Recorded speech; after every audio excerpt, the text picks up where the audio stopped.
right, so let's continue with using a practical example of the metric system. And I'm going to bring in the thumbs up, thumbs down rule. This is a very common rule that I use throughout science, whether it's biology, chemistry, or physics. And let's say that I have 17 hectoliters. See, there's hecta and liter. And I want to change that to milliliters. So I'm going to work at changing that to milliliters. Now, again, I need to use my metric progression here.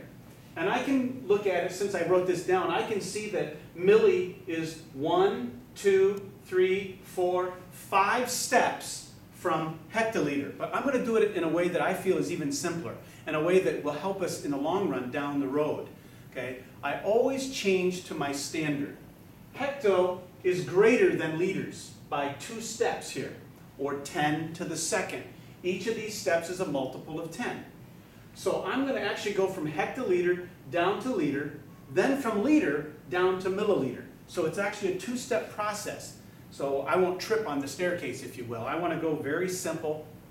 And so again, I look here, and instead of going directly to milliliter, first I'm going to go to liters. So watch what happens. I have 17 hectoliters, and I want to go to liters. So the first thing I ask is, which is bigger, a hectoliter or a liter? And I know that a hectoliter is bigger based on my metric progression. So hectoliter is bigger, the number with it is smaller, 17. Okay, then I'm going to go to liters. I know liters is a smaller unit, so therefore the number with it must be bigger. So I'm keeping that in mind. Now again, to get rid of hectoliters, mathematically, I need to divide by hectoliters. Okay? Since hectoliters is a bigger unit, the number with it will be smaller, and I always like to go with 1, because that's an easy number to work with. And then I put liters on top, because that's where I'm going first. Liters is a smaller unit, therefore the number with it must be bigger. So I ask, how much bigger?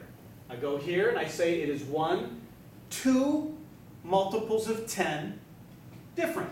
So I would put 10 squared. That's 2 multiples of 10.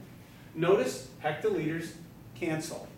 Now I do the exact same thing with liters. I'm now going from liters to milliliters. To get rid of liters, I'm going to divide by liters. And I'm going to put milliliters on top. These are my conversion factors, remember from before. They're based on equalities. These two are equal to one another. So I can put one on top of the other. Either way, they still equal 1. So, liters now, compared to milliliters, you see, liters is bigger. Therefore, the number with it is smaller. So I will put a 1 where liters go. Milliliters is a smaller unit. Therefore, the number with it is bigger. Question is how much? I go 1 step, 2 steps, 3 steps. Each step is a multiple of 10. 10 to the 3. Liters cancel, and I'm left with 17 times 10 squared times 10 cubed milliliters. So I know I have an exponent. When you multiply exponents, you add the superscripts. You add them. 2 plus 3 is 5. Okay? Now, right along with that, we go into scientific notation. Scientific notation means my measurement has a number greater than 1, less than 10. 17 is greater than 10.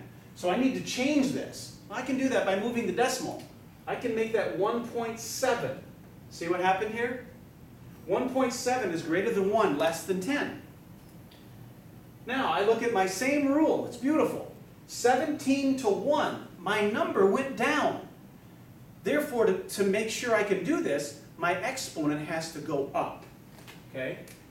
And you notice I went 1 place. I moved the decimal 1 place here. My number decreased by 1 place. Therefore, my exponent has to increase by 1 place to keep the measurement equal.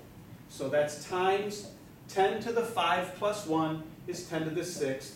And this is my final answer for this problem.